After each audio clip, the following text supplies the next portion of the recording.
sebuah partai terbesar dan terkuat di Indonesia, yang kader-kadernya paling sering menyerang orang lain di luar partainya, ya, paling sering menyerang orang-orang yang nggak mau bergabung bersama capres yang mereka dukung, itu merasa diserang, ya, merasa mendapatkan serangan strategi licik dari orang dan dari partai yang paling sering diserang di Indonesia.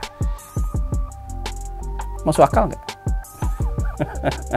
Jadi kalau menurut saya, kalau nanti ada yang pindah 1, 2, 3, 10 lagi, 20 lagi yang besar-besar itu, bukan karena uang, tapi karena merasa Prabowo Subianto diperlakukan sangat tidak adil oleh pendukung Ganjar Pranowo dan oleh PDIP.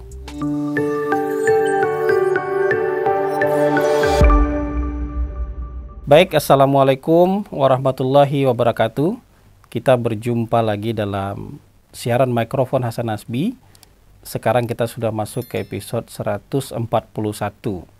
Dan lagi-lagi saya minta maaf ya, hari Senin, Selasa kemarin memang tidak sempat untuk tayang, tidak sempat untuk taping karena ternyata makin kesini pensiunan makin sibuk ya. Tapi saya berusaha lah sedapat mungkin untuk meluangkan waktu untuk bisa taping ya. Taping di studio sederhana milik mikrofon Hasan Nasbi ini. Baik, kali ini saya ingin memberi judul siaran mikrofon, moralitas dukungan politik itu relatif ya. Jadi moralitas itu nggak mutlak, bukan soal benar salah, bukan soal iblis melawan manusia, bukan soal kebenaran melawan keburukan, bukan kebaikan melawan kejahatan. Ya kalau kita anggap satu baik, ya berarti semua baik, cuman beda jalan aja. Kalau kita anggap yang satu malaikat, yang lain juga malaikat, cuman beda cara aja. Tapi kalau ada yang kita anggap iblis, yang lain juga iblis. Gitu. Dia dianggap serakah berburu kekuasaan, yang lain juga serakah berburu kekuasaan. Jangan kemudian yang serakah berburu kekuasaan hanya ditujukan ke satu orang, sementara yang lainnya enggak. Ya. Nah, orang ini hanya mempedulikan keinginan dia untuk jadi presiden, yang lain juga begitu. Jadi moralitas dukungan politik itu relatif lah. Kata-kata ini bukan kata-kata yang muncul dari kepala saya secara spontan. Kata-kata ini saya ambil dari Ana Belén Montes. Ya. Ana Belén Montes ini mata-mata paling legendaris ya. Salah satu mata-mata paling legendaris di Amerika, ya, yang kemudian tertangkap di tahun 2001, dihukum tahun 2003 dan dibebaskan April 2023 lalu dari penjara Amerika. Ya, Ana Belén Montes itu dituduh dan didakwa menjadi mata-mata Kuba. Dan ketika dia diwawancara, dia tanya, moralitas spionase itu relatif ya. Ada yang akan merasa dikhianati, tapi juga akan ada yang merasa dibantu. Begitu juga moralitas dalam dukungan politik. Makanya saya modifikasi. Itu relatif lah. Bukan kemudian berpindah dukungan kemudian membuat orang jadi jahat. Membantu si A baik, membantu si B juga baik. Membantu si C juga baik. Nggak bisa Anda bilang Anda hanya baik kalau Anda bantu si A. Kalau Anda bantu si B berarti Anda pengkhianat. Anda dibayar, ya. Dibayar berapa Anda sehingga Anda pindah ke Prabowo, kata pendukung Ganjar. Dan itu dituduhkan untuk semua orang, semua pendukung Jokowi yang tidak mau dukung Ganjar, jadi mau dukung Prabowo. Saya cerita sedikit soal Ana Belén Montes ya. Ana Belén Montes ini mungkin ya mata-mata paling sempurna lah ya. Dia lahir di Jerman, ya, bukan lahir di Kuba dia lahir di Jerman. Kemudian orang tuanya dua-duanya kerja di FBI, di Federal Bureau of Investigation Amerika. Bahkan bapaknya itu special agent di FBI. Pacarnya dia itu bekerja di Pentagon sebagai analis Kuba. Dan kemudian Ana Belén Montes melamar kerja di FBI juga, dan dia diterima di DIA namanya, Defense Intelligence Agency, sebuah lembaga yang juga bergengsi ya, sebuah unit yang bergengsi di dalam FBI. Dia menjalankan profesi sebagai mata-mata Kuba, bayangin. Mata-mata untuk Kuba itu selama 17 tahun sebelum ketahuan. Ya. Gitu. Jadi Ana Belén ini merupakan sosok orang kulit putih lah kulit putih yang sangat sempurna, bapaknya FBI, ibunya FBI, pacarnya kerja di Pentagon, dia sendiri kerja di FBI. Loh, kok bisa dia tidak setia sama Amerika? Kok bisa dia kemudian tiba-tiba membelot menjadi agen Kuba, menjadi agen mata-mata Kuba? Ya, pasti orang bertanya, dibayar berapa Anda sama Kuba supaya bisa membelot? Ternyata pengadilan membuktikan dia tidak dibayar sepeser pun oleh pemerintah Kuba. Bayangkan coba, orang yang bekerja dengan gaji yang sangat bagus di DIA, ya, kemudian nggak mendapatkan apa-apa dari pemerintah Kuba, tapi kemudian membelot menjadi mata-matanya Kuba, membantu Kuba, membocorkan banyak sekali rahasia-rahasia militer dan intelijen Amerika ke pemerintah Kuba, ke intelijennya Kuba. Dibayar berapa nih orang? Dalam pengadilan ternyata dia nggak dibayar. Dia semata-mata membantu Kuba karena soal perasaan keadilan. Dia ngerasa Kuba diperlakukan sangat tidak adil oleh Amerika Serikat. Karena dia ngerasa Kuba diperlakukan sangat tidak adil oleh Amerika Serikat, dituduh macam-macam pula. Dijelek-jelekin pula. Padahal yang melakukan hal jelek waktu itu Amerika terhadap Kuba. Dan dia berubah perasaannya. Kemudian dia membantu Kuba. Dengan sangat rapi, sangat disiplin, dia membantu Kuba. Tapi ketika ditanya dibayar berapa sama Kuba, memang nggak terbukti dia dibayar berapapun oleh Kuba.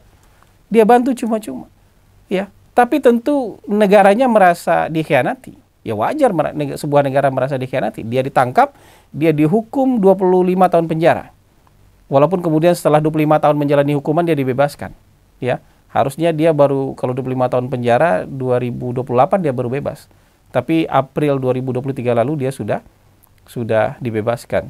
Dia diduga ada di Puerto Rico, diduga ada di Swedia yang tidak punya perjanjian ekstradisi dengan Amerika dan terus melancarkan kritiknya terhadap Amerika. Dibayar berapa dia membelot dan mengkritik Amerika? Enggak dibayar. Nggak bisa orang membuktikan dia dibayar berapa. Kalau udah pengadilan Amerika yang mengulik-ngulik, masa iya nggak bisa dibuktikan transferan lah, terima berapa lah, dapat dari siapa lah, pasti bisa dibuktikan. Ini nggak terbukti dia terima bayar. Kenapa dia nggak dibayar? Karena dia ngerasa Kuba diperlakukan tidak adil, makanya dia mau bantu Kuba dengan caranya dia. Nah gitu. Anda bayangkan ini, kalau misalnya hakimnya pendukung Ganjar gitu di sana ya. Kalau yang di sana itu mentalnya kayak mental pendukung Ganjar gitu ya. Mentalnya elit PDIP, udah dituduh dibayar berapa itu? Dibayar berapa Anda buat bantu Kuba katanya kan kayak gitu. Padahal dia nggak dibayar. Dia cuman merasa diperlakukan tidak adil. Kubanya diperlakukan sangat tidak adil oleh Amerika. Makanya dia bertekad untuk bantu Kuba. Ada juga cerita 5 agen Kuban 5 ya. Kalau Anda mau nonton filmnya WASP Network. Ya. Itu ada di Netflix. Ada subtitle Indonesianya kalau Anda susah mengikuti filmnya. Itu keren. Itu sebenarnya ya, ada 5 agen yang disusupkan oleh pemerintah Kuba ke Miami, Amerika. Itu bukan buat memata-matai Amerika. Tapi itu untuk menyusup ke organisasi orang-orang Kuba yang anti Kuba. Tapi difasilitasi oleh pemerintah Amerika di Miami. Ya. Alih-alih berjuang untuk freedom, demokratisasi di Kuba, ternyata organisasi Kuban Amerikan ini sebenarnya banyak kedoknya untuk jual narkoba. Jual narkoba ke negara-negara Amerika Latin lainnya. Tapi dalihnya adalah memperjuangkan freedom di Kuba. Ya, mereka punya pesawat, punya kapal, punya segala macam. Tapi itu sebenarnya kedok untuk jualan narkoba ke negara-negara Amerika Latin lainnya. Nah, ini yang disusupi oleh mata-mata Kuban 5 ini, ya, itu organisasi Kuban Amerika, bukan mata-matai Amerika. Tapi akhirnya mereka tertangkap dan dianggap memata-matai Amerika. Dibayar berapa mereka oleh pemerintah Kuba? Mereka gaji mereka aja, nggak seberapa gaji mereka itu. Sebagai militer Kuba, sebagai intelijen Kuba nggak seberapa. Mereka dilepas di Miami juga nggak dikasih gaji. Mereka disuruh cari makan sendiri di sana. Mereka kemudian mendapatkan gaji dari organisasi Kuban Amerika ini.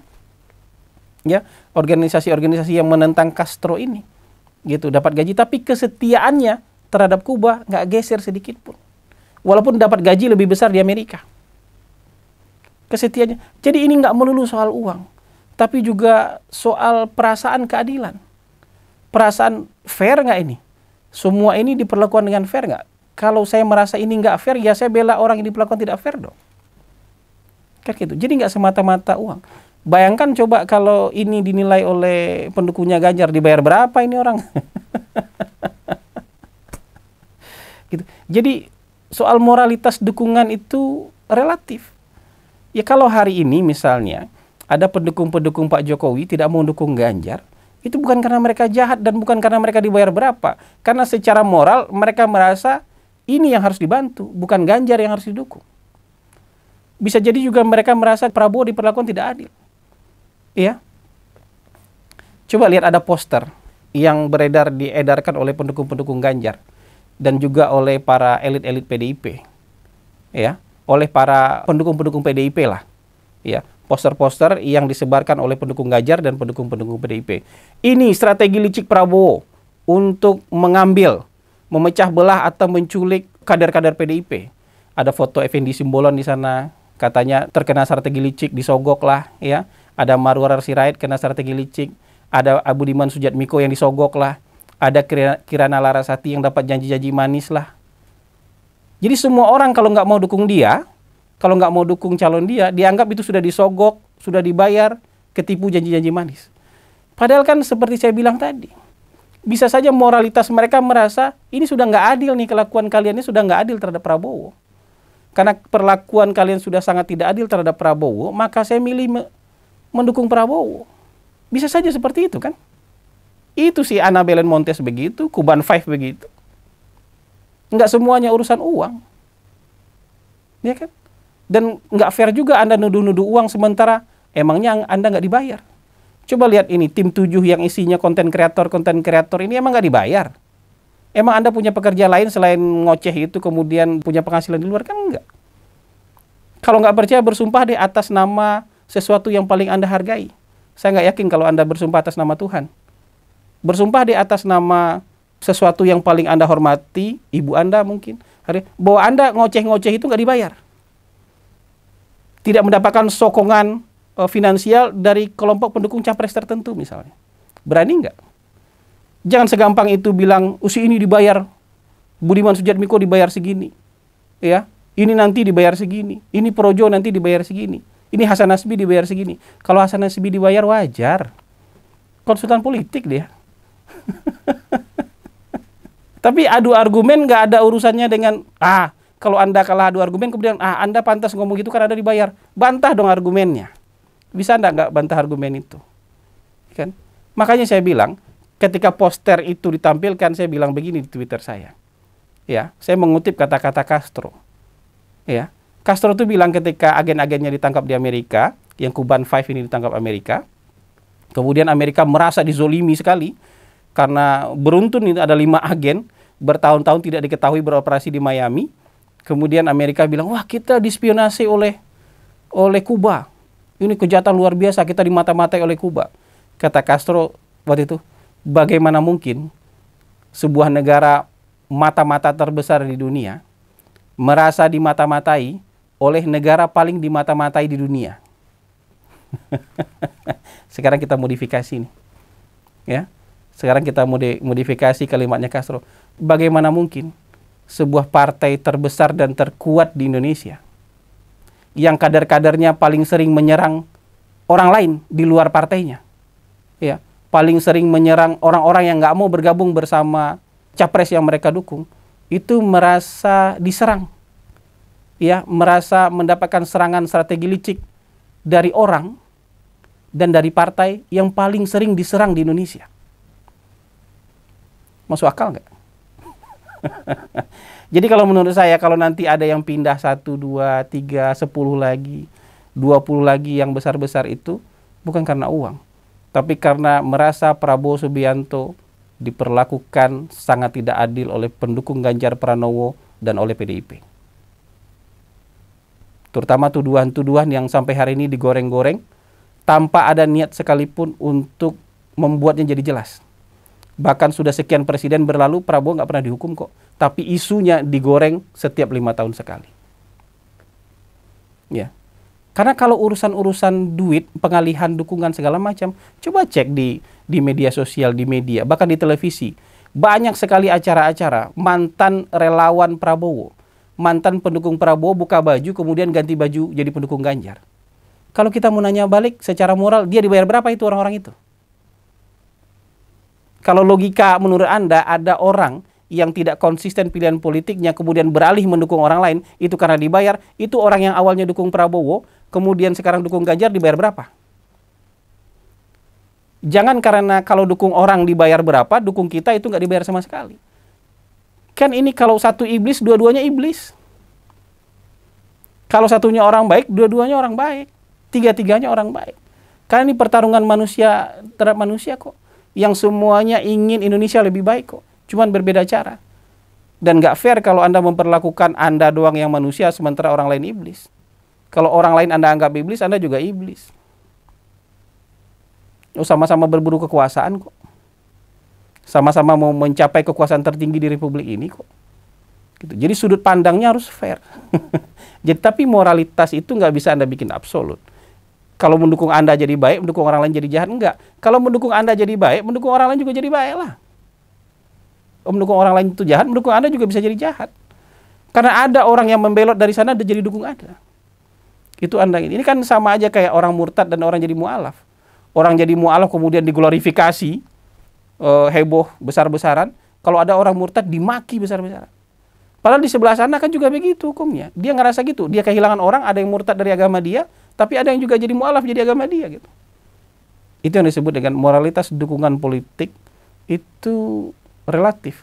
Nggak bisa cuma kebenaran milik Anda. Kita ini sama-sama pengen Indonesia jauh lebih baik. Ya, kita ini sama-sama pengen Indonesia jadi lebih maju. Cuman mungkin kita berbeda jalan. Berbeda jalan itu tidak membuat satu jadi jahat, satu jadi baik. Ada yang lewat jalan tol, nggak apa-apa. Dengan segala macam konsekuensinya. Ada yang naik kereta, nggak apa-apa. Dengan segala macam konsekuensinya. Ada yang lewat jalan biasa, nggak apa-apa juga. Dengan segala macam konsekuensinya. Ada yang naik helikopter, nggak apa-apa juga. Dengan segala macam konsekuensinya. Nggak ada di antara jalan itu yang menyebabkan orang jadi iblis dan jadi manusia. Jadi iblis, jadi malaikat, jadi jahat atau jadi baik. Ya, kalau jadi bodoh dan jadi pintar mungkin. Mungkin itu saja yang bisa kita bahas ya. Terima kasih. Wabillahi taufik wal hidayah. Wallahu muwafiq ila aqwamit thariq. Wassalamualaikum warahmatullahi wabarakatuh.